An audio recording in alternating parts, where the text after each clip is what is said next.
Have you ever felt like you're stuck in a loop, facing the same old problems over and over again?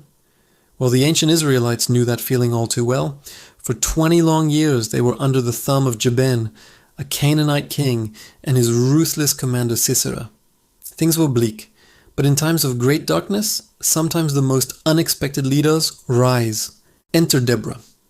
Now, Deborah wasn't a king or a general in the traditional sense. The Bible tells us in Judges chapter 4 that she was a prophetess, the wife of Lappidoth, and she was leading Israel at that time.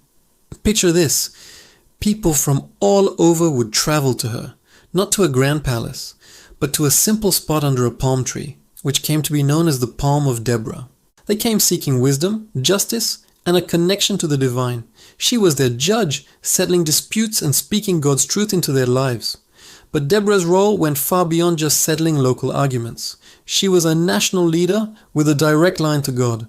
One day she received a powerful message. It was time for a change. It was time for freedom. So she summons a man named Barak from the tribe of Naphtali. Can you imagine the scene? This respected prophetess, a woman leading a nation in a male-dominated world, calls on a military man and gives him a divine command. She tells him, "The Lord, the God of Israel, commands you, go, take with you 10,000 men of Naphtali and Zebulun, and lead them up to Mount Tabor." She doesn't just give him an order, she gives him a detailed strategic plan straight from God. She tells him exactly where to go, how many men to take, and from which tribes to recruit them. More than that, she gives him a promise. She says God will lure Sisera, the commander of Jabin's army, with his chariots and his troops to the Kishon River and deliver him right into Barak's hands. This wasn't just a pep talk. It was a prophetic battle plan. Deborah was acting as both a spiritual leader and a brilliant strategic advisor. She saw the bigger picture that others couldn't, a picture drawn by God himself.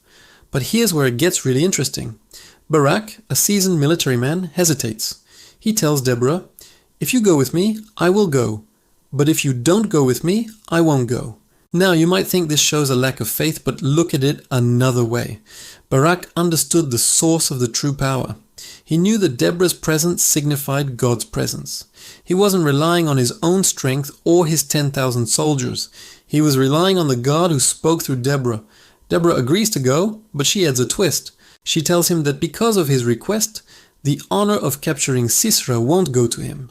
Instead, the Lord will deliver Sisera into the hands of a woman. This was a stunning prophecy, turning the cultural expectations of the time completely upside down. It shows that in God's plan, He uses anyone who is willing, regardless of their status or gender. So Deborah rises and goes with Barak to Kadesh, and the battle is set in motion. What started with one woman sitting under a palm tree listening to God has now become a national movement for liberation. Deborah's story is a powerful reminder that true leadership isn't about titles or positions. It's about courage, wisdom, and above all, a deep and abiding faith to listen to God's voice and act on it, even when the odds seem impossible.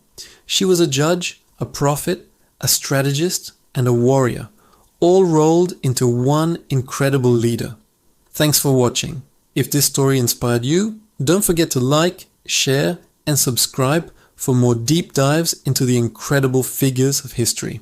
See you next time.